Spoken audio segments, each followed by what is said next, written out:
ब्रह्मा विष्णु महेश अजर अमर नहीं है। इनका भी आविर्भाव अर्थात जन्म तथा तिरोभाव अर्थात मृत्यु होती है। प्रमाण के लिए देखिए देवी भागवत महापुराण। ब्रह्मा, मैं, विष्णु और शिव ये तुम्हारी प्रभाव से जन्मवान है। हम तो जन्मवान है, हमारा तो जन्म होता है और मरते हैं, नित्य नहीं है, हम अविनाशी नहीं है। फिर इंद्रादि दूसरे देवता नित्य किस प्रकार हो सकते हैं? कृपया अवश्य सुनिए जगत गुरु तत्वदर्शी संत रामपाल जी महाराज के अमृत।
सपना रजक। कहाँ से आए हो? सुप्री एमपी से। सपना, क्या करते हो आप? पढ़ाई। संत रामपाल जी महाराज से नाम दीक्षा आपने कब ली? 11 अप्रैल 2013 को। संत रामपाल जी महाराज से नाम दीक्षा लेने से पहले आप क्या भक्ति साधना करते थे? संत रामपाल जी महाराज जी से नाम दीक्षा लेने से पहले हम सभी देवी देवताओं की भक्ति करते थे। जितने भी 33 करोड़ देवी देवता हैं उनकी सबकी जहाँ से भक्ति साधना मिलती थी सबकी भक्ति साधना करते थे। तो जो ये आप भक्ति देवी देवताओं की करते थे, इनसे आपको क्या क्या लाभ हुए? जो हमने देवी देवताओं की भक्ति साधना करते थे उनसे हमको कोई लाभ नहीं हुआ, बल्कि हमको हानि होती थी। जैसे कि पहले मेरे पापा ड्रिंक करते थे, वो ड्रिंक छोड़ने का नाम ही नहीं लेते थे।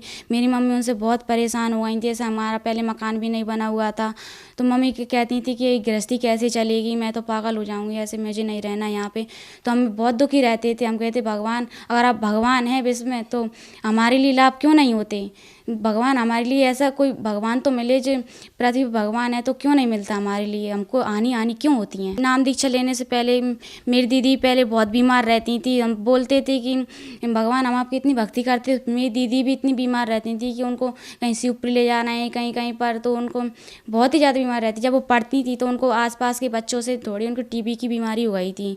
तो फिर मम्मी बोलती थी कि पढ़ने से बड़ी बच्ची को बीमारी भी हो गई है, तो हम सब परेशान हो गए थे। तो दीदी में बहुत पैसा लगा दिया था, तो हम बहुत परेशान हो गए। तो हम कहते भगवान है तो हमारी दीदी क्यों ठीक नहीं होती? तो ऐसे हमारे लिए हम बिल्कुल भी हमारे लिए लाभ नहीं हुआ। आपकी बहन को टीबी की बीमारी हो गई, आपके पिताजी शराब पीते थे, तो फिर आपको संत रामपाल जी महाराज के बारे में जानकारी कहाँ से मिली? सर, हमारे पास एक जगदीश भगत जी रहते हैं। उन्होंने जब हमारे पापा जी ड्रिंक कर आए घर पर तो मम्मी से झगड़ा करने लगे।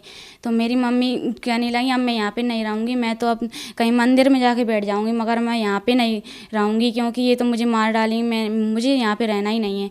तो फिर मैं मम्मी वो भगत जी आए हमारे घर पे सुबह। तो भगत जी ने बोला कि आप एक काम कीजिए कि आप हरियाणा चलिए, संत रामपाल जी महाराज आए हुए हैं यहाँ पे। तो मम्मी बोलने लगी कि हाँ मैं खुद चलूँगी। तो पापा जी बोलने लगे कि आप इन बच्चों को भी ले जाओ, मैं नहीं रखूँगा। तो मम्मी बोलने लगी कि मैं नहीं ले जाऊँगी, क्या मेरे अकेले बच्चे हैं। तो पापा बोलने लगे कि आप तो चारों को ले जाओ। तो मम्मी बोलने लगी कि ठीक है मैं ले जाती हूँ। तो हम मम्मी और हम चारों बहन भाई तो संत रामपाल जी महाराज जी के आश्रम में गए। मम्मी वहाँ पे गई तो हमने जाकर हमने देखा आश्रम में सब कुछ, नहाए धोए फ्रेश हुए सब कुछ। फिर सत्संग हुआ शाम का। तो जब मम्मी सत्संग सुनने लगी तो मम्मी बहुत तेज़ रोने लगी, मालिक मेरे भगत जी को भी ले लेना। तो मेरे पापा जी ने भी जब घर पे भी सत्संग सुना था, मेरे पापा जी जब हम घर पे नहीं थे तो पापा जी ने 4-5 दिन लगातार सत्संग सुना तो पापा जी को भी समझ आया। हम तो लौट आए नाम दीक्षा लेकर। तो पापा जी हम पर बहुत हंसते थे कि ये क्या करते हैं। हम दंडवत करते तो आरती वगैरह करते तो भी हंसते थे। तो मम्मी कहती थी हंसने दो बेटा, कभी ऐसा दिन आएगा पापा भी नाम दीक्षा ले लेंगे। फिर एक महीने बाद फिर पापा बोले कि मैं भी चलूँगा आपके साथ। यहाँ से सारे रास्ते पापा स्मोकिंग करते और ड्रिंक करके भी गए थे यहाँ से। तो जब हम बरवाला पहुँचे तो पापा जी को ऐसी अंदर से प्रेरणा हुई। पापा जी कहा ये तो बकवास चीज़ है, अब इसको नहीं करूँगा मैं आज के बाद। पापा जी ने आश्रम के अंदर से प्रवेश होते ही वो सब कुछ बाहर फेंक दिया और जाकर संत रामपाल जी महाराज जी से नाम दीक्षा ले ली। हम संत रामपाल जी महाराज के लाखों अनुयायियों से जब मिलते हैं तो उनसे हमें यह जानने को मिलता है कि उनको बहुत सारे चमत्कार तथा लाभ प्राप्त हुए। क्या आपके साथ भी कुछ ऐसा हुआ? हाँ जी सर, पहले मेरे पापा बहुत ड्रिंक करते थे। फिर मेरी मम्मी को भी मारते थे वगैरह, सब कुछ करते, स्मोकिंग वगैरह। तो जब से उन्होंने नाम दीक्षा ली है तो उनकी स्मोकिंग और ड्रिंक वगैरह सब छूट गई है। वो मम्मी को झगड़ा भी नहीं करते मम्मी के साथ। और फिर मेरी मम्मी वो दीदी मेरी बड़ी सिस्टर है ना, उनके लिए टीबी की बीमारी हो गई थी। वो बच्चों के साथ पहले पढ़ती थी तो एक दूसरे की लग गई थी, तो होने लगी थी वो। पर मम्मी घबराने लगी कि ये कैसे होगा। दीदी ने नाम दीक्षा ले ली ना, उनकी वो बीमारी भी ठीक हो गई। फिर एक बार मैं ऐसे कि जीने से कपड़े डाल रही थी तो मुझे ध्यान नहीं रहा कि यहाँ पे सरिये भी निकल रहे हैं। तो एकदम मेरा पैर नीचे पड़ गया, उस छत पे ना रखते हुए नीचे पड़ा। तो मैं नीचे जाकर गिरी और सीधी खड़ी हो गई और छत से जैसे सरिये निकल रहे थे तो मेरा सिर जैसे सरियों में टकरा था। मगर उस दिन मैं संत रामपाल जी महाराज जी से नाम दीक्षा ली हुई थी। अगर उस दिन मैंने संत रामपाल जी महाराज जी से नाम दीक्षा नहीं ली होती तो उस दिन भी मेरे साथ कुछ ना कुछ होता। और पहले हमारा अशोकनगर का प्लॉट नहीं बिच रहा था।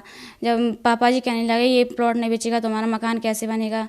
तो फिर एक दिन पापा जी के पास ग्राहक आए लेने के लिए, तो उन्होंने कहा 2.5 लाख रुपए लगाया।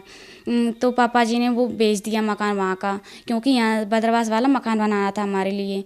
तो फिर पापा जी ने वो प्लॉट बेच दिया तो वहाँ पे बचे सिर्फ 1,70,000 रुपये। तो पापा जी बोलने लगे अब ये इतने से पैसों में मकान कैसे बनेगा। तो पापा जी ने कहा जो भी देखा जाएगा परमात्मा सब दया करते हैं।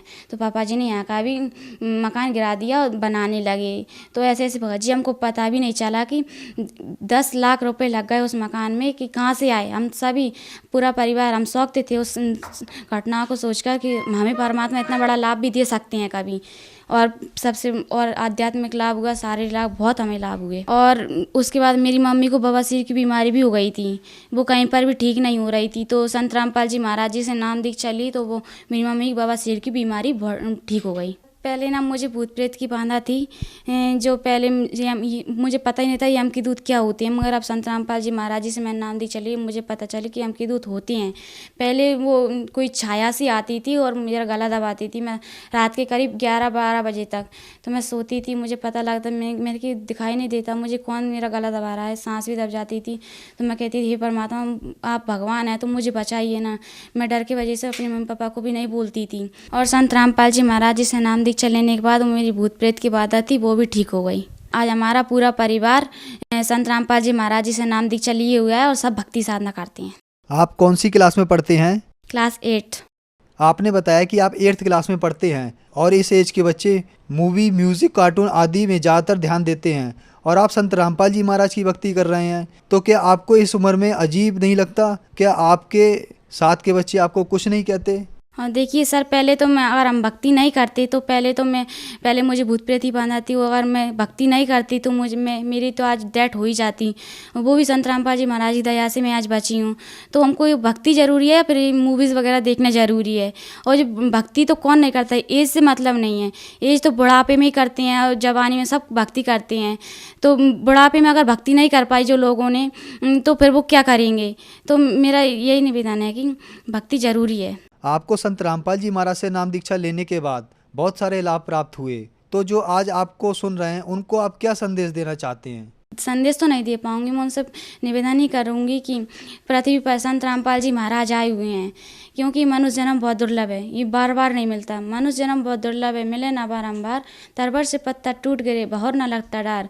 ये फिर बार बार जन्म नहीं मिलेगा, ना जाने फिर हम ये जन्म मिला है, फिर अगली बार हम कौन सी योनि में जाएंगे, कौन सी जन्म मिलेगा हमारे लिए, फिर भक्ति कहाँ से करेंगे। मनुष्य जन्म यही प्राइम टाइम है, इसमें गोल्डन चांस हमारे लिए, और इसमें भक्ति साधना कर लिया तो कर लिए, नहीं फिर बाद में नहीं कर पाएंगे। और जल्दी से जल्दी जितना जल्दी हो सके संत रामपाल जी महाराज जी की शरण में आओ और अपना कल्याण कराओ, क्योंकि यही प्राइम टाइम है, गोल्डन चांस अगर हमने छोड़ दिया तो ये मौका बार बार नहीं मिलेगा।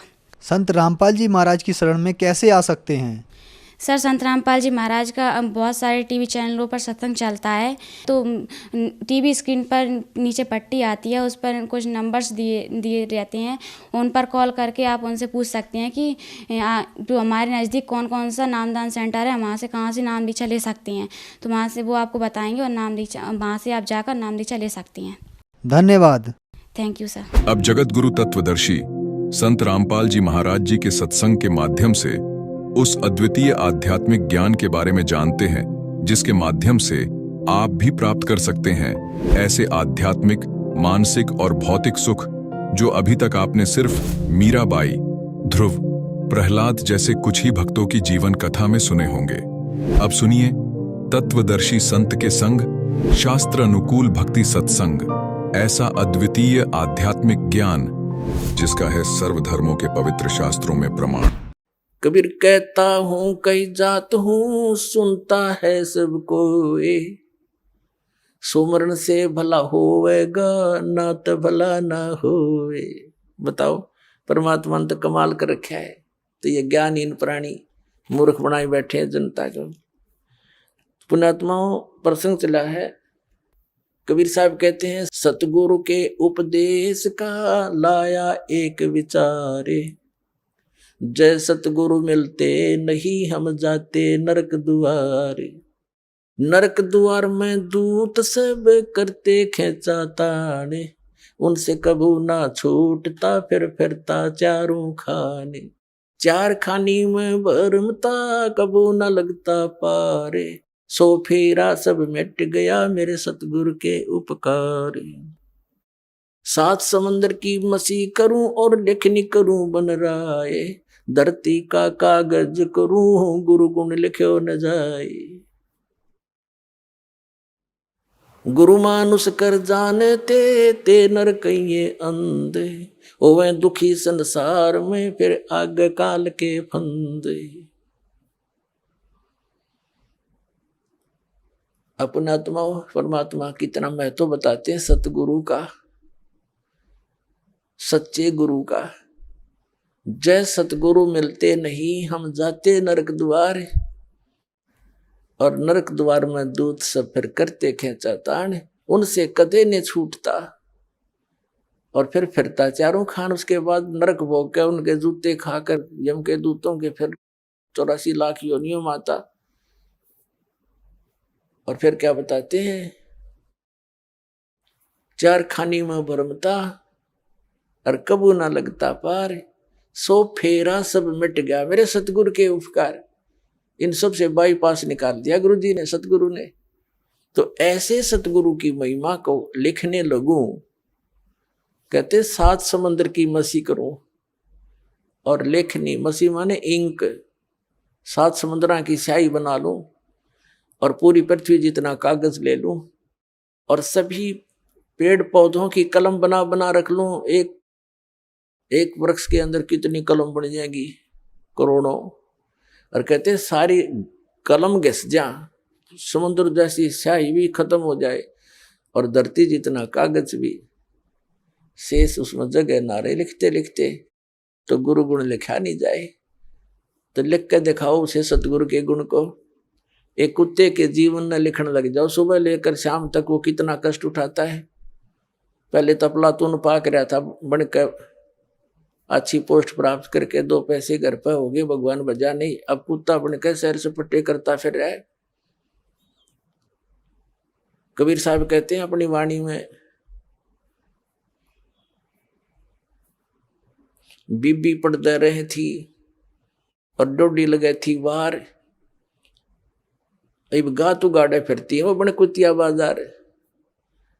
वो नवाबों की औरतें, स्त्रियां, राजाओं की स्त्रियां पर्दों में रहा करती थी। आगे उनके पैर लगा करते थे, कोई गैर व्यक्ति, ऐसा वैसा व्यक्ति हमारे घरों में प्रवेश ना हो जा। और ऊंचे घर की बहू बेटियां कहलाया करती थी। सत्संग में जाने से वो इज्जत बेइज्जती मानती थी। हमारी इज्जत नहीं रहेगी, हमारे बहू बेटियां यदि सत्संग में संतों के पास चली गई थी। अब वो कुतिया अपनी अंडे बिना नी वस्त्र फिर रही है उस बाजार के अंदर, सरेआम बिरनमैटी करवा दी एक राम नाम बिना इस झूठी चोचलों ने। तो क्या बताते हैं, बीबी पर्दे रहे थी और डोडी लगे थी बाहर। इब गा तू गाड़ी फिरे वह बन कुतिया बाजार। वो पर्दे की सुंदरी सुनो संदेशा मोर, अब गा तू गाड़े फिरती है वो करे सुरायों शोर। अब परमात्मा हमें याद दिलाना चाहते हैं, नक बेसर नक पे बनी वो पैरें थी हार हमेल, और सुंदरी से कुतिया बनी सुनो काल के खेल। अब क्या बताया है कि पहले तो वो क्योंकि काजू किशमिश के हलवे खाया करती थी, काजू किशमिश युक्त, और जूठे छोड़ा करती, उसको बांदियां खाती थी। एक क्योंकि पिछले पुनक्रम की बैटरी चार्ज थी उसकी, उसने खोखंडा खराब कर दिया। आगे कुतिया बन के एक टूक के लिए गलियों में धक्के खाती फिरे, शोर करती फिरी। तो इन दुखों को याद करके पुण्यात्मा परमात्मा याद आवेगा आपके। अभी तो हम अफलातून बन गए, क्योंकि हमने जो ट्रेनिंग मिली है संसार से वो तो धन कमाने की ही मिली है, संसारिक परंपराओं को निभाने की ही मिली है। परमात्मा के पाने की तो सतगुरु ही बताते हैं। और सतगुरु फिर क्या बताते हैं? सतगुरु बताते हैं, नाम सोमर ले सुकर्म कर ले, कौन जाने कल की खबर नहीं पल की। नाम सोमर ले सुकर्म कर ले, कौन जाने कल की खबर नहीं पल की।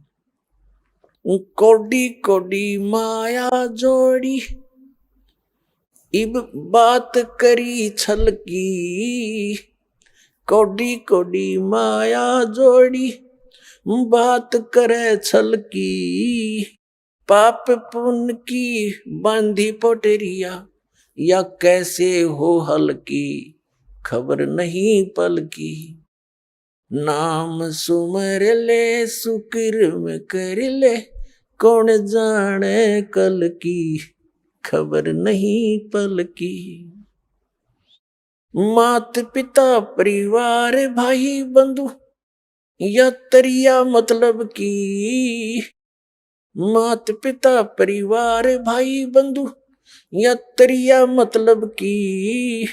चलती बरिया कोई न साथी, या माटी जंगल की खबर नहीं पल की।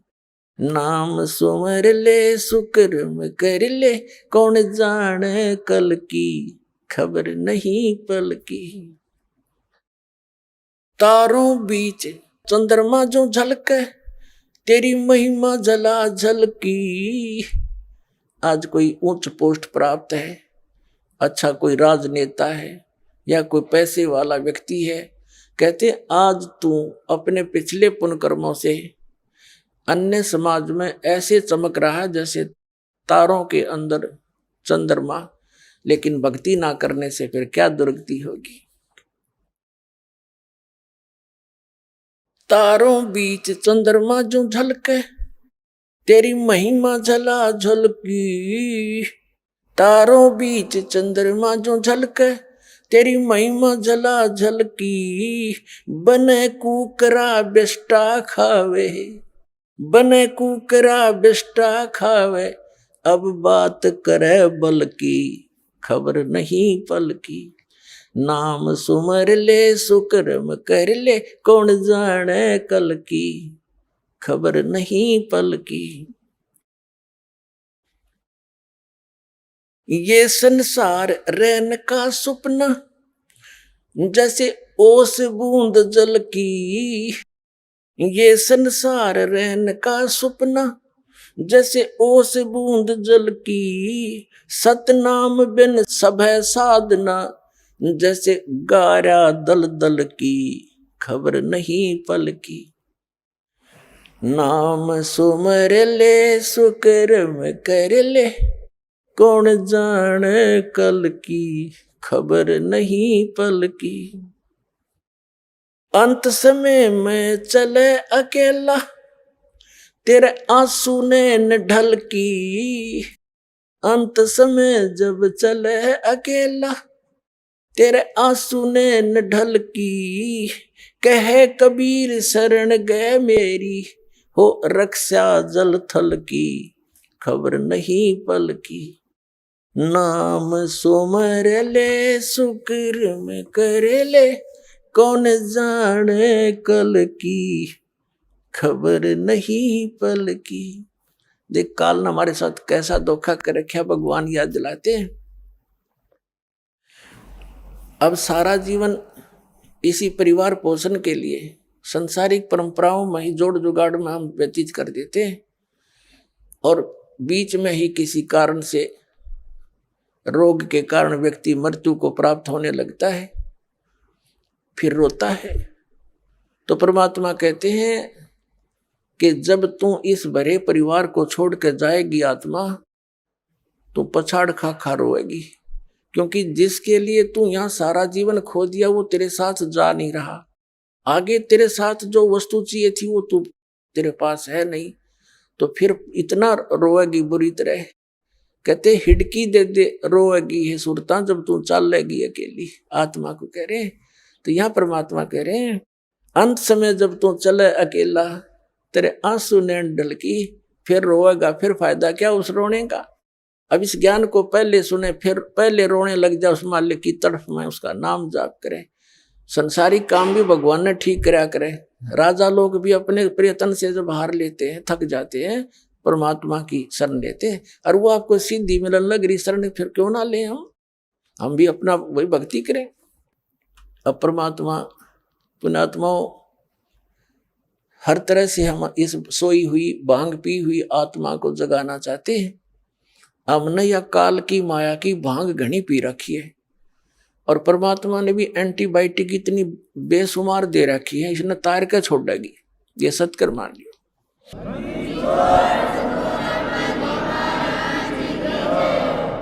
अब क्या बताते हैं, मन नेकी कर ले 2 दिन का मेहमान। मन नेकी कर ले 2 दिन का मेहमान।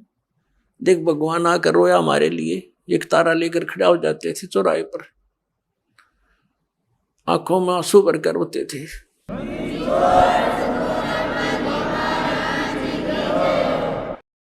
इस काल की भांग को पीकर हम इतने मदहोश हो गए हैं, लेकिन परमात्मा जगह जगह खड़े होकर के एक तारा लेकर के हमें इस काल के जाल को समझाया करते थे। हमारे पास समय नहीं है, क्योंकि हम इस तरह से जोड़ दिए, काल ने इस तरह फंसा दिए हम इस शरीर में। ये अगर कुछ टुकड़ा डालेंगे तो ये काम करेगा, नहीं डालेंगे तो ये फ्यूज हो जाएगा। तो परमात्मा ने भी ऐसा ही मेथड बता दिया कि तू यू काम भी कर, पर भगवान जरूर बदले हैं। नाम उठत नाम बैठत नाम सोवत जागवे, नाम खाते नाम पीते नाम से ती लागवे। जो साधना हठियो करते वो साधना ठीक नहीं, ये मार्ग ही सही यही था। इससे हमें अपरिचित करवा दिया काल ने। तो क्या बताते हैं परमात्मा, मन नेकी कर ले 2 दिन का मेहमान। मन नेकी कर ले 2 दिन का मेहमान। जोरू लड़का कुटुंब कबीला, 2 दिन का तन मन का मेला। ये जोरू लड़का तेरा कुटुंब कबीला, 2 दिन का तन मन का मेला। अंत समय उठ चले अकेला, ये तज माया मंडान। मन नेकी कर ले दो दिन का मेहमान मन नेकी कर ले, दो दिन का मेहमान। कहाँ से आया कहाँ जावेगा, यो तन छूटे तब कहाँ समावेगा। कहाँ से आया कहाँ जावेगा, तन छूटे तब कहाँ समावेगा। आखिर तुझको कौन कहेगा, गुरु बिन आत्म ज्ञान मन नेकी कर ले, दो दिन का मेहमान मन नेकी कर ले, दो दिन का मेहमान। कौन तुम्हारा सच्चा साईं, झूठी है ये सकल सगाई। परमात्मा कहते हैं तेरा सच्चा मालिक वो सतपुरुष कौन है। और ये जो भी रिश्ते नातों में तू फाइनल होया बैठा है ये तो अस्थाई है, आज मृत्यु होगी कल ये तेरे नहीं है। तो याद दिलाते हैं ये नहीं कहना कह रहे कि न छोड़ छाड़ के एकलो बैठ जाओ, नहीं, इसको जानकर एक काम और शुरू कर दे भक्ति वाला, इसको नागा करे, फिर तेरे सारे काम भी ठीक होंगे और मोक्ष भी हो जाएगा, बहुत आसानी से होगा। कौन तुम्हारा सच्चा साईं, यानी कौन है सही भगवान सच्चा परमात्मा, उसकी परख करे। कौन तुम्हारा सच्चा साईं, झूठी है ये सकल सगाई। कौन तुम्हारा सच्चा साईं, झूठी है ये सकल सगाई। चलने से पहले सोच रे भाई, कहाँ करेगा विश्राम, मन नेकी कर ले, दो दिन का मेहमान। अपना आत्माओं किसी भी कार्यवश हम बाहर जाते हैं घर से तो पहले टारगेट बना लेते हैं, रात्रि कहाँ बिताएंगे, कहाँ रुकेंगे। लेकिन संसार छोड़कर जाने वाला कभी नहीं सोचता मैं कहाँ जाके विश्राम करूंगा। तो परमात्मा कहते हैं चलने से पहले सोच ले रे भाई, कहाँ करेगा विश्राम। अब हम बताएंगे कहाँ करेंगे विश्राम, वो सतलोक में चलेंगे, वहां हमारा सही ठिकाना है। छुट्टो छुट्टो, आज छुट्टो कल छुट्टो, तुरंत छोड़ देंगे इसको, इस गंदे लोक को। तो बाट इंतजार करेंगे परमात्मा का जावे लेने और चले अपने सतलोक में। ऐसे जाएंगे पट्टदेशी, वहां पर बैठे पाओगे सतलोक में।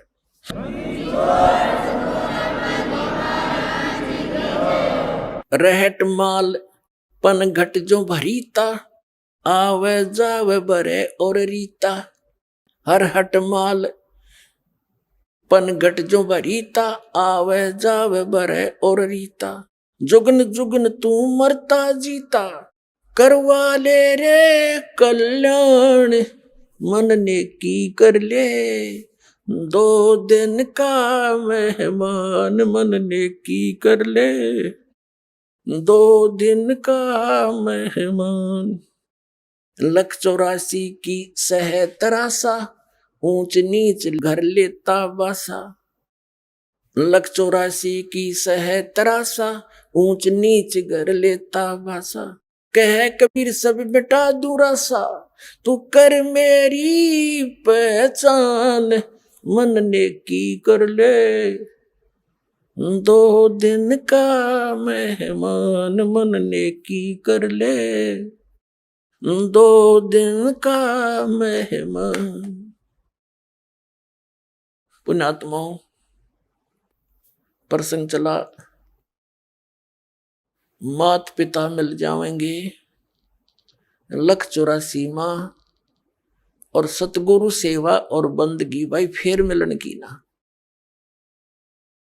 अब यहां परमात्मा उसी को दृढ़ कर रहे हैं कि तू कहां से आया और कहां जाएगा। ये तेरा शरीर तो एक दिन जाना ही है, तो फिर तू आगे कहां स्थान प्राप्त करेगा। और फिर बताते हैं कि संसारिक लोग कितने ही आपके अच्छे हैं, चाचे ताऊ रिश्तेदारी आपके मित्र भी नेक हो सकते हैं, लेकिन वो आपको संसार में जीने की कला ही सिखा सकते हैं, संसारिक क्रियाओं की ही जानकारी दे सकते हैं। एक आपको यहाँ का शिष्ट व्यक्ति तो बना सकते हैं। उसके लिए परमात्मा ने कहा है कहाँ से आया कहाँ जावेगा, यो तन छूटे तब कहाँ समावेगा। आखिर तुझको कौन कहेगा, गुरु बिन आत्म ज्ञान, मन ने की कर ले 2 दिन का मेहमान।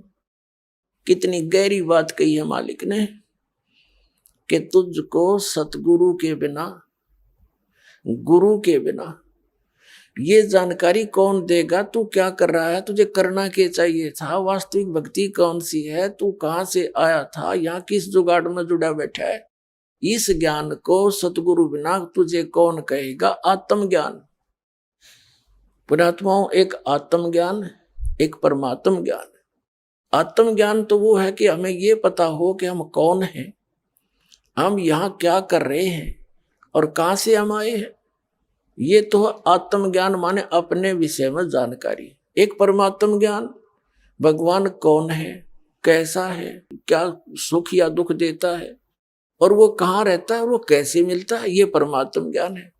तो आत्मज्ञान किसी ने सुन ले सब आत्मज्ञान हो गया, टट्टू हो गया आत्मज्ञान। किसी को पता लग गया तो कैद में है, क्योंकि शराब पी के की तो बकवाद कर दी, सुबह थाना में पड़ा पाया, वह शराब उतर दे नशा उतर दे, पता लग गया आत्मज्ञान हो गया कि मैं तो जेल में पड़ा हूं, और उससे कोई समाधान ना करने का तरीका मिला तो उस आत्मज्ञान का क्या फायदा। तो आत्मज्ञान के बाद फिर वहां से निकलने का ज्ञान और होना चाहिए, तब छूटेगा पीछा, तो वो परमात्म ज्ञान।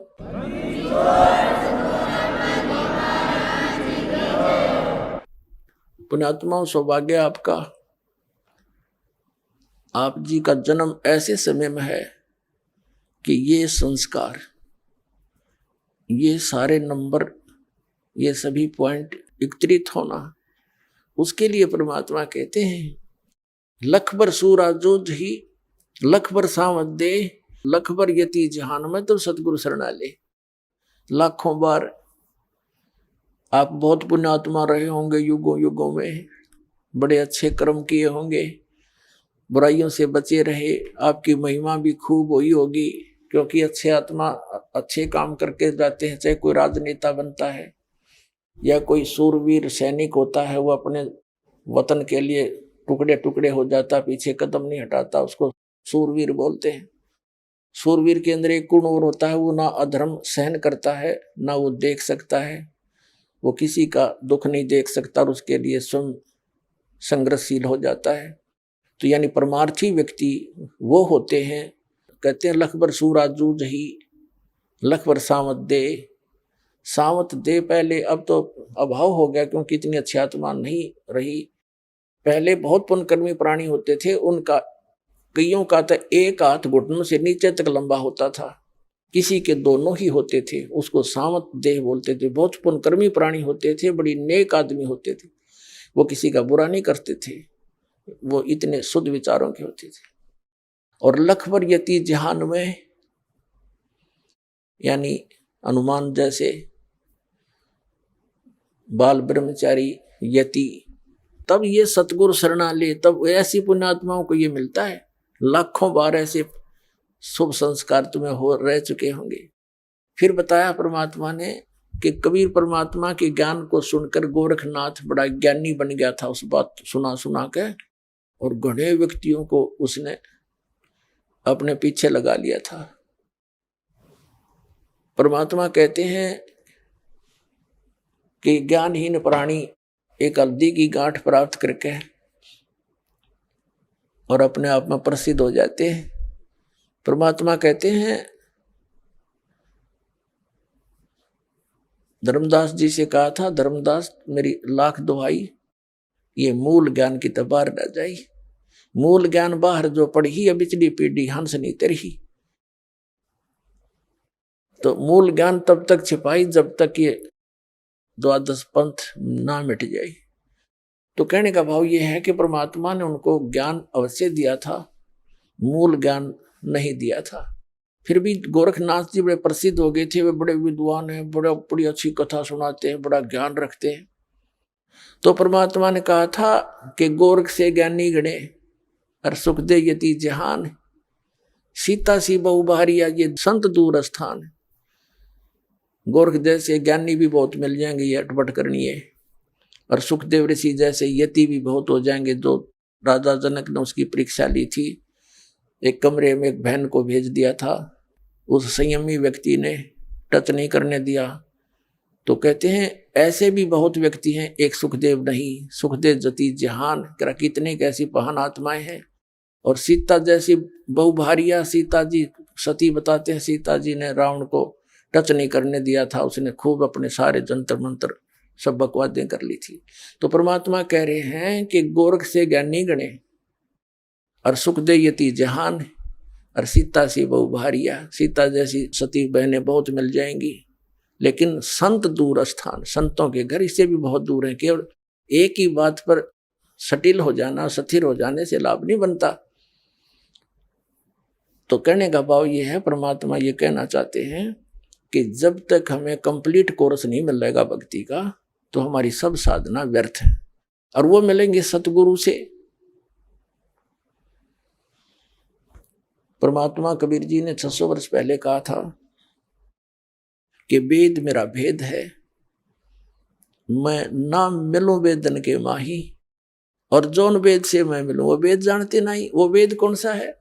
गीता जी अध्याय नंबर 4 के श्लोक नंबर 32 में गीता ज्ञानदाता कहता है कि जो सच्चिदानंद घन ब्रह्म ने अपने मुख कमल से जो वाणी बोली है, वो सच्चिदानंद घन ब्रह्म की वाणी है, वो कबीर वाणी है। उसमें धार्मिक अनुष्ठानों का कंप्लीट कोर्स है, विस्तार के साथ जानकारी है, वो तत्व ज्ञान है, और उसको भगवान ही देता है। सभी वेदों में प्रमाण है। जैसे ऋग्वेद मंडल नंबर 9 सूक्त नंबर 86 के मंत्र 26-27 में, ऋग्वेद मंडल नंबर 9 सूक्त 82 के 1, 2, 3 में, ऋग्वेद मंडल नंबर 9 और सूक्त नंबर 96 यानी 96 के मंत्र 16 से 20 में, ऋग्वेद मंडल नंबर 9 सूक्त 94 के मंत्र 1 में, ऋग्वेद मंडल नंबर 9 और सूक्त 95 के 95 के मंत्र नंबर 1 में, ऋग्वेद मंडल नंबर 9 सूक्त 20 मंत्र 1 में, ऋग्वेद मंडल नंबर 9 सूक्त 1 मंत्र 8 और 9 में, और अनेकों स्थानों पर। इसमें तो बिल्कुल अनुवाद भी उन इंजीनियरों का करा हुआ जो भगवान को निराकार बताते हैं। इसलिए ये प्रमाण में लेने आवश्यक पड़े ना। तो ढेर सारे प्रमाण है परमात्मा के। इनमें क्या बताया है कि वो कबीर परमात्मा है, कबीर देव है उसका नाम, वास्तविक नाम। और वो ऊपर सतलोक में रहता है, तीसरे मुक्ति धाम में। और तीसरा मुक्ति धाम कौन सा है? जैसे लोक कहो, धाम कहो। जैसे काल का 21 ब्रह्मांड का एक लोक, यु काल का लोक, और दूसरा इस अक्षर पुरुष जो गीता जी अध्याय नंबर 15 के श्लोक नंबर 16 और 17 में 3 पुरुष हैं, एक सरपुरुष एक अक्षर पुरुष। फिर इनसे अन्य और तीसरा पुरुष है सरपुरुष, ये काल है, ज्योति निरंजन है, 21 ब्रह्मांड का स्वामी है। इसका 21 ब्रह्मांड का क्षेत्र ये भी काल लोक, काल धाम कहलाता है। और अक्षर पुरुष है, इसके साथ संघ ब्रह्मांड का ये स्वामी है। और उत्तम पुरुष है तो अन्य 15वें अध्याय के 17वें श्लोक में कहा कि इन दोनों से और है वो श्रेष्ठ परमात्मा, उत्तम पुरुष, रियल गॉड, अविनाशी परमात्मा, एवरलास्टिंग गॉड, वो परमात्मा, वो तो इन दोनों सरपुरुष और अक्षर पुरुष से अलग है। गीता अध्याय नंबर 8 के श्लोक नंबर 1 में अर्जुन ने पूछा कि आपने जो 7वें अध्याय के 29वें श्लोक में जिस तत्परम की जानकारी बताई है वो कौन है? तो 8वें अध्याय के 3रे श्लोक में गीता ज्ञानदाता ने कहा वो परम अक्षर ब्रह्म है। गीता ज्ञानदाता ने कहा है वो परम अक्षर ब्रह्म है। तो तीसरा परम अक्षर ब्रह्म है। तो तीसरा जो स्थान है, धाम है, ऊपर का अमरलोक है। जैसे सतलोक, अलखलोक, अगमलोक और अकैलोक, जिसको अनामी लोक भी कहते हैं, वो सारा क्षेत्र अमरलोक कहलाता है, सारा का सारा। तो उस तीसरे मुक्ति धाम में ऊपर के अमरलोक में रहता है। फिर इन्हीं में ये बताया है कि सतलोक के जो ध्रुवलोक है, ध्रुवलोक माने तेजों में पृथ्वी है वहां सतलोक की, और उसमें परमात्मा एक बहुत बड़े गुम्बद में सिंहासन के ऊपर बैठा है, और सिर पे मुकुट है दाता के, ऊपर छतर है उस मालिक के सफेदी कलर के, सुंदर शरीर है दाता का, और नर आकार है, मनुष्य दृश्य है, उसके एक रोमकूप में करोड़ सूर्य मिला दे करोड़ चंद्रमा ऐसी रोशनी है। तो कहने का भाव ये है कि वेद बताते हैं वो परमात्मा भूलोक के तीसरे पृष्ठ माने स्थान पर विराजमान है, क्योंकि सतलोक के 3 विभाग, 3 पोर्शन हैं। जैसे अपनी दिल्ली राजधानी है, यह एक स्टेट भी है, तो बाह्य जो ग्रामीण क्षेत्र है, फिर बीच का शहर आदि का क्षेत्र है, ये सेकंड समझ लो पोर्शन, और तीसरी हमारी राजधानी जहाँ प्रधानमंत्री, राष्ट्रपति और ये अपने पार्लियामेंट के लोग रहते हैं, तो वो तीसरा स्थान। ऐसे 3 विभाग हैं सतलोक के भी। तो कहते हो तीसरे मुक्ति धाम में अपनी राजधानी में विराजमान है। क्या बताते हैं, गरीबदास जी परमात्मा के साथ जाकर सतलोक में उनके यथास्थान को देखकर वापस आए थे। तब कहा था, श्वेत छतर सिर मुकुट बिराज, देखत ना उस चेहरे नु, गरीबदास ये वक्त जात है, रोवोगे इस पैरे नु। गरीबदास ये वक्त जात है, रोवोगे इस पैरे नु। यानी सत्साधना ना करते, सत्साधना ना करने से वो भगवान के दर्शन कैसे होंगे जिसके सफेद छत्र है ऊपर, और सफेद छत्र सिर मुकुट विराज है, और देखत ना उस चेहरे नु। गरीबदास ये वक्त जाता है, रोवोगे इस पैरे नु। इस मनुष्य जीवन का समय, पैरा माने समय, ये हाथ से छूट गया, फिर रोया करोगे कुत्ता बनकर, रात ने कुत्ता करा करो, उसको याद आता है बात बिगड़ गई सारी। तो अब रोने से क्या बने, परमात्मा कहते हैं, अच्छे दिन पीछे गए गुरु से क्या ना हेत, अब पछताए के बुनत्री चिड़िया चुगी खेत।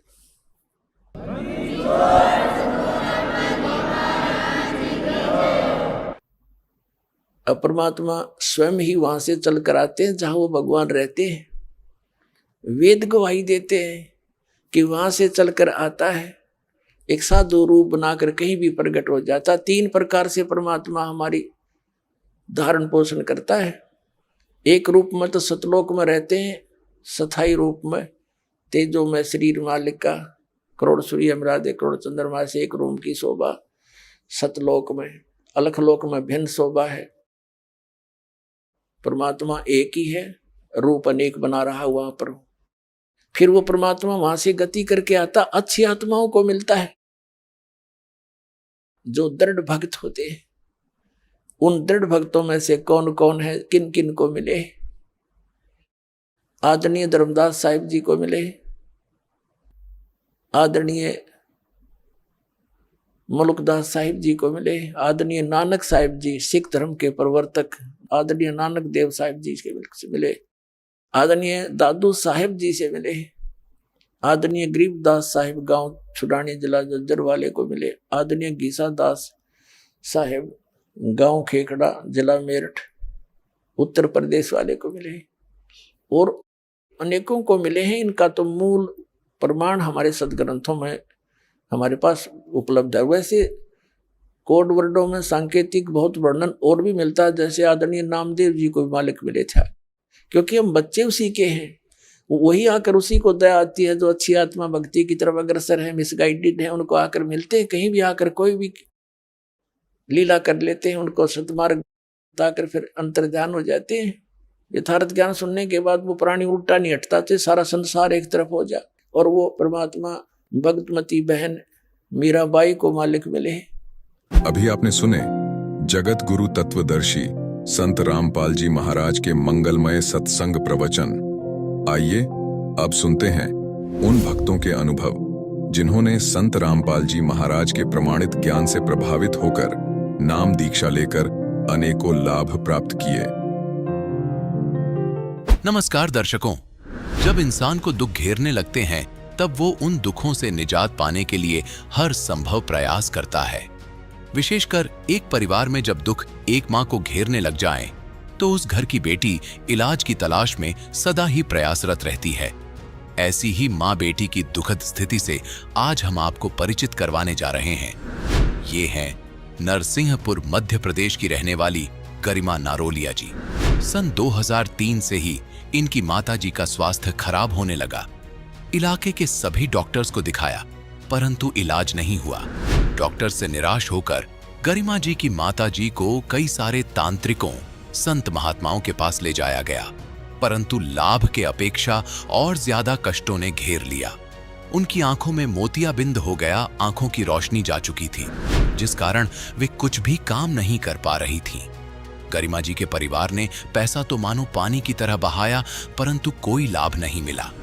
आपको बता दें, गरिमा जी को लाभ तब मिलना शुरू हुआ जब इन्हें मिली 2013 में समर्थ शक्ति संत रामपाल जी महाराज जी की शरण। इसके पश्चात ही इनका जीवन परिवर्तित हो गया।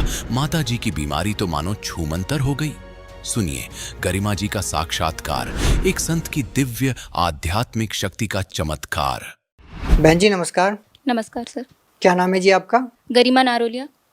कहाँ से आए जी आप? करेली, जिला नरसिंहपुर, मध्य प्रदेश से। संत रामपाल जी महाराज से नाम दीक्षा कब लिया आपने? मैंने 14 जुलाई 2013 में संत रामपाल जी महाराज जी से दीक्षा ली थी। संत रामपाल जी महाराज से नाम दीक्षा लेने से पहले आप क्या भक्ति साधना करते थे? सर जब बहुत छोटे थे तब तो कोई भक्ति इतनी इंटरेस्ट से करते नहीं थे, क्योंकि बहुत छोटे थे तो दुख भी नहीं था कोई, तो भगवान में इतना इंटरेस्ट भी नहीं था। पर जैसे बड़े हुए तो फिर दुख समझ में आया, तो फिर लगा कि भगवान की ज़रूरत है, तो थोड़े इंटरेस्ट से करने लगे। मैं ब्राह्मण फैमिली से बिलोंग करती हूँ, तो हमारे यहाँ पे बहुत ज़्यादा कर्मकांड होता था, मतलब हवन वगैरह और मूर्ति पूजा बहुत होती थी, तो मैं भी उनके साथ लग जाती थी हवन में और सब कुछ में। और ऐसा है कि एग्ज़ाम के टाइम या रिज़ल्ट के दिन भगवान को याद कर लिया, बस इससे ज़्यादा कुछ नहीं करती थी बहुत छोटे में। हाँ, फिर मम्मी पापा बहुत ज़्यादा पूजा करते थे। वो नर्मदा जी को भी बहुत मानते थे और नवरात्रि के व्रत भी रखते थे, सारे पूजा करते थे। हमारे घर में मतलब जो रूम था एक, वो पूरा भगवान के लिए था, सारे प्रकार के भगवान वहाँ पे थे, उनका अभिषेक भी होता था और पूजन भी होती थी, और हम लोगों को भी बोलते थे कि आप भी इनकी पूजा करो। कहा जाता है कि मनुष्य जन्म में गुरु बनाना बहुत ज़रूरी होता है, हर मनुष्य को गुरु बनाना चाहिए, जबकि आज हम देखते हैं कि हजारों गुरु हैं हिंदुस्तान में। तो आपने उन धर्मगुरुओं में से केवल संत रामपाल जी महाराज को ही गुरु क्यों बनाया आपने? संत रामपाल जी महाराज का मैंने जब मुझे मेरी मौसी ने बताया था इनके बारे में, तो मैं इतना कुछ जानती नहीं थी। मैंने ज्ञान गंगा पुस्तक ली, और क्योंकि उस टाइम पे मैं देवी देवताओं की पूजा करके बहुत परेशान हो गई थी। बहुत छोटे में नहीं करती थी, मगर जब मम्मी की तबीयत ख़राब हुई थी तो मैंने भी उनके साथ देवी देवताओं को मानना शुरू कर दिया था। उनके लिए व्रत रखने लगी थी और रोज़ पूजा करके जाती थी। पापा मम्मी दोनों, मतलब जहाँ पे जाते थे, हम लोग के यहाँ पे दुर्गा पाठ होता था, मम्मी की तबीयत के लिए कुछ भी होता था, तो मैं पूरे सेवा भाव से इसीलिए करती थी कि शायद इससे कुछ लाभ हो जाएगा। पर जब शक्ति माता जो हम लोग की कुलदेवी हैं, तो उनने भी बोल दिया था कि मैं इनकी रक्षा नहीं कर पाऊँगी, ये मेरे बस के बाहर है। तो मेरे मन से बिल्कुल भगवान हट ही गए थे कि मतलब हम तो इनके लिए दिवाली भी बनवाते हैं और नवरात्रि में इनकी पूजा भी करते हैं, और अब जब यही हमारे लिए हाथ खड़े कर देंगे तो हम कहाँ जाएं। फिर मुझे लगा कि शायद गुरु होने ज़रूरी हैं। मैं बहुत छोटे में मेरे नाना जी हैं, हंसा देश से जुड़े थे, उनसे भी बोलती थी कि मुझे गुरु बनवा दीजिए, पर उन्होंने बोला कि आप बहुत छोटी हो अभी। फिर मुझे रामपाल जी महाराज जी का सत्संग अच्छा लगा, और मैंने सिर्फ एक तत्वदर्शी संत इस टाइटल के भरोसे में वहाँ चली गई थी, क्योंकि मैंने कहीं ना कहीं सुना था कि जो तत्वदर्शी संत होते हैं गीता में, तो वो सबसे बड़े संत होते हैं, और मुझे इस टाइटल का कोई भी संत नहीं मिला था। मैं सिर्फ टाइटल के भरोसे गई थी और मुझे उनका ज्ञान थोड़ा बहुत अच्छा लगा था, तो मैंने मौसी से कहा कि नहीं मौसी, मैं भी जाऊँगी, तो इसीलिए मैंने उनसे दीक्षा ली थी। संत रामपाल जी महाराज से नाम दीक्षा लेने के बाद आपको और क्या लाभ मिले? मुझे ऐसे तो बहुत सारे लाभ हुए हैं, पर मैं आपको कुछ मेन बताती हूँ। ये मम्मी जी हैं मेरी, और 2003 से, मतलब जब हम लोग नए घर में शिफ्ट हुए, तभी से इनकी बहुत ज़्यादा तबीयत धीरे धीरे ख़राब होना शुरू हुई। पहले तो हम लोगों ने इतना नॉर्मल, मतलब ज़्यादा डीप लिया नहीं, फिर लगा कि इसका इलाज कराना ज़रूरी है, तो हम लोग ने बहुत जगह इलाज भी कराया। कोई डॉक्टर ने कोई बीमारी नहीं बता पाए, कोई एक प्रॉपर, सब एक्सपेरिमेंट ही करते रहे। कोई ने बोला कि इनके पैर की हड्डी बढ़ रही है तो वहाँ इंजेक्शन लगेंगे, फिर कोई डॉक्टर बोलता कि नहीं, इनके जो बैकबोन है उसमें गैप है तो उसमें टीके लगेंगे। कोई कुछ बोलता, कोई कुछ बोलता, इलाज सब करने को तैयार होते थे, पर बीमारी कोई नहीं बता पाता था कि इनको हुआ क्या है। तो इसके बाद हम लोग ने कम से कम 10 साल, फिर उनसे इलाज नहीं हुआ तो फिर हम लोगों ने झाड़ फूँक का सहारा लिया। जो चीज़ें नहीं भी करने को दिल करता था, हम लोग वो भी करते थे इस आशा में कि शायद इससे ठीक हो जाएगा। मतलब बलि के लिए हम लोग का मन नहीं मानता था, पर जैसे कोई पंडित झाड़ने आता था, वो बोलते थे कि जो देवी हैं या फिर जो भी इनके में प्रेत बाधा है तो वो मुर्गा उनको चढ़ा देंगे तो शायद इनको कुछ आराम लग जाए। हम लोग का मन नहीं भी मानता था कि मतलब पशु बलि हम क्यों दें किसी निर्जीव की, मगर ये सोचते थे कि शायद इससे ही आराम लग जाए, तो हम लोग उनको पैसे देते थे कि हम लोग नहीं चढ़ाएंगे, आप हमारी तरफ से आप चढ़ा दीजिएगा। हम लोग ने वो भी किया।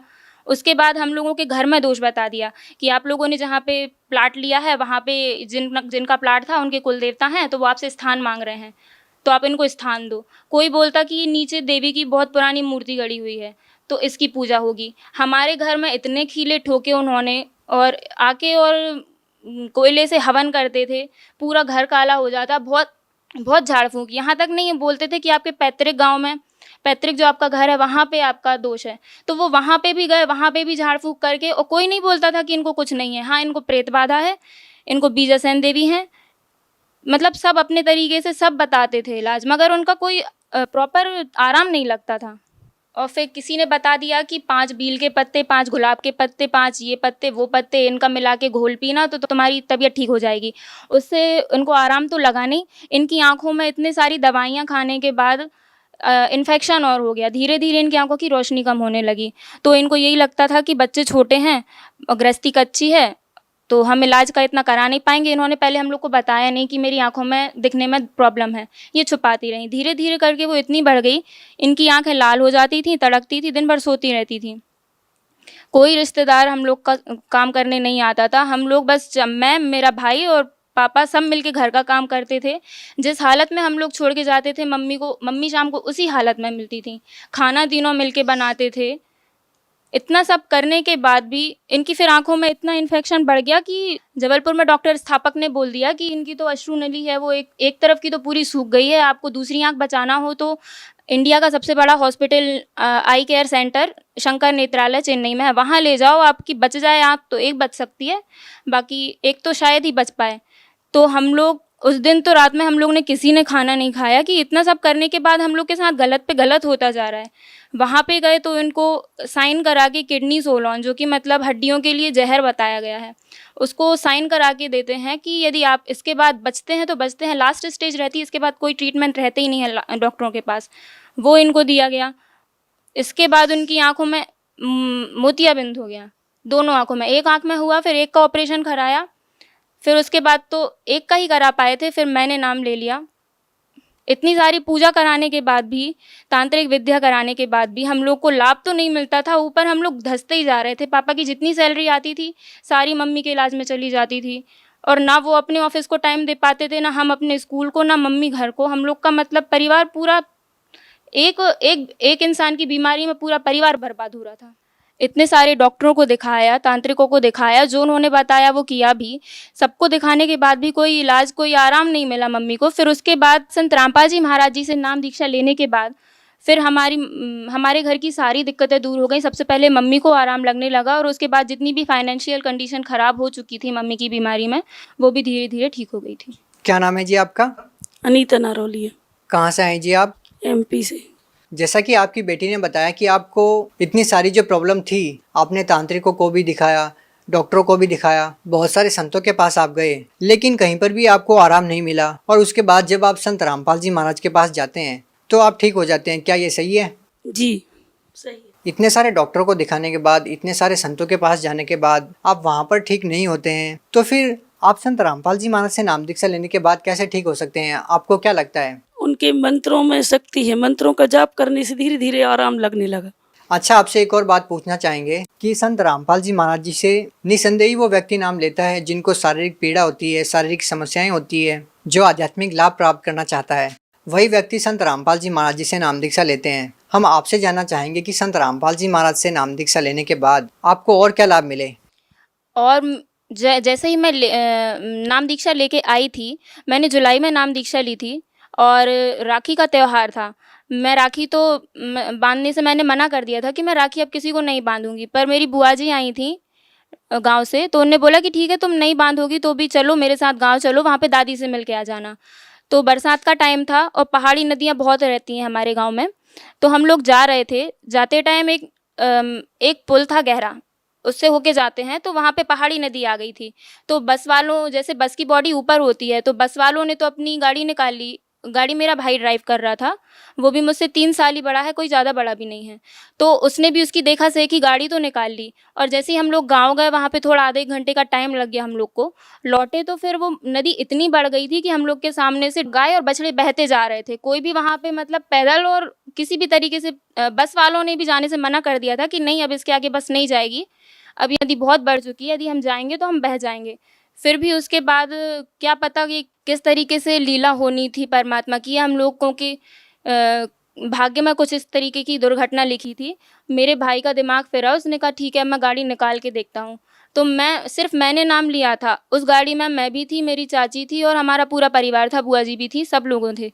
मैं मंत्र जाप कर रही थी और बोल रही थी, हे बंदी छोड़, हे सतगुरु रामपाल जी महाराज, आज मेरी रक्षा कर लीजिए, मेरे साथ मेरा पूरा परिवार चला जाएगा। और ये भाई मान नहीं रहा है वापस जाने को। उसने गाड़ी निकाली, फिर भी इतनी तेज़ बोलेरो गाड़ी थी, उसकी बॉडी भी ज़्यादा ऊपर नहीं होती है, तो इतनी तेज़ वहाँ से निकली गाड़ी, और जैसे ही एक लहर आई हम लोग वहाँ पे बह गए। गुरुजी ने, संत रामपाल जी महाराज जी ने इतनी रक्षा की हम लोगों की कि वो जो गाड़ी का टायर था वो वहाँ से एक छड़ निकली थी, उसमें फंस गया, और फंस जाने के बाद भी हम लोग उसके आगे निकल गए। आगे चल के थोड़ी दूर पे वो पंचर हो गया। यदि वो पंचर नहीं होता या फिर उसमें फंसता नहीं तो भी हम बह जाते, और यदि वो पहले पंचर हो जाता तो हमारी गाड़ी ही नहीं निकलती। उस दिन तो हम लोगों की सबकी मौत थी। बंदी छोड़ ने हम सब लोगों को जीवन दान दिया। बहन जी, आज संत रामपाल जी महाराज जी इन बातों को लेकर काफ़ी सुर्खियों में रहते हैं कि जो भी उनसे नाम दीक्षा लेता है वो नशा छोड़ देता है। लाखों लोगों का नशा छुड़ाया है संत रामपाल जी महाराज जी ने। क्या आपको इस बात को लेकर के कोई अनुभव है? संत रामपाल जी महाराज जी को लेकर क्या आपके परिवार में कोई नशा करता था जिन्होंने संत रामपाल जी महाराज से नाम दीक्षा ली हो? हाँ जी, हम लोगों के यहाँ पे बिल्कुल, मेरे पापा भी नशा करते थे, मेरे दादाजी भी नशा करते थे। पापा जी सिगरेट भी पीते थे और तम्बाकू भी खाते थे और पत्ते भी खेलते थे। उसके कारण मम्मी पापा की कई बार झगड़ा भी हो जाता था, पर फिर भी वो छोड़ते नहीं थे। उनने कई बार भागवत में संकल्प भी कर लिया था कि मैं आज से तम्बाकू नहीं खाऊंगा, पर फिर भी उनकी संकल्प करने के बाद भी वो 1-2 दिन छोड़ जाते थे और फिर उसके बाद फिर से खाने लगते थे। उनको प्रॉब्लम हो जाती थी गैस की, तो उसके कारण हम लोग के घर में लड़ाई भी होती थी। मेरे दादाजी की उम्र 80 साल हो गई थी, उन्होंने 4 साल की उम्र से तंबाकू खाना शुरू किया था, पर उन्होंने भी नर्मदा परिक्रमा में कई बार तंबाकू छोड़ी। वो खुद से कोशिश करते थे, उन्हें समझ में आता था कि ये गलत चीज़ है, पर आदत पड़ जाने के कारण वो लोग छोड़ ही नहीं पा रहे थे।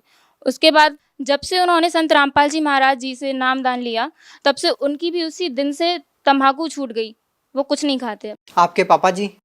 मेरे पापा जी भी अब कुछ नहीं खाते। पहले तो वो भक्ति में भी मुझे करने नहीं देते थे, पहले मैंने ही नाम लिया था अपने। क्या आपके पिताजी ने भी बिल्कुल नशा छोड़ दिया?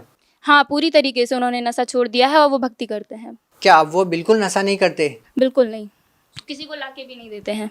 इतने सारे लाभ मिले हैं आपको संत रामपाल जी महाराज से नाम दीक्षा लेने के बाद, आप भगत समाज को क्या संदेश देना चाहेंगी?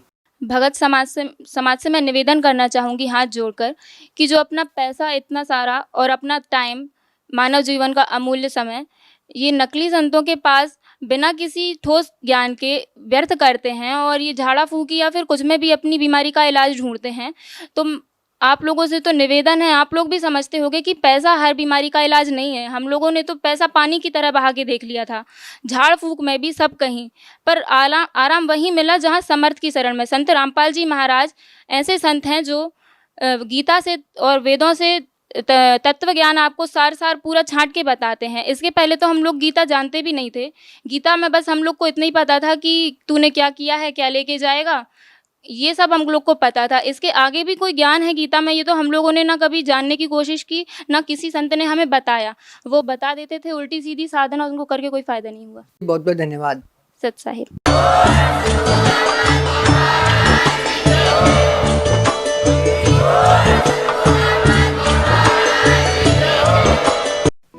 आप सुन रहे थे जगत गुरु तत्वदर्शी संत रामपाल जी महाराज के मंगल प्रवचन। अधिक जानकारी के लिए संपर्क करें।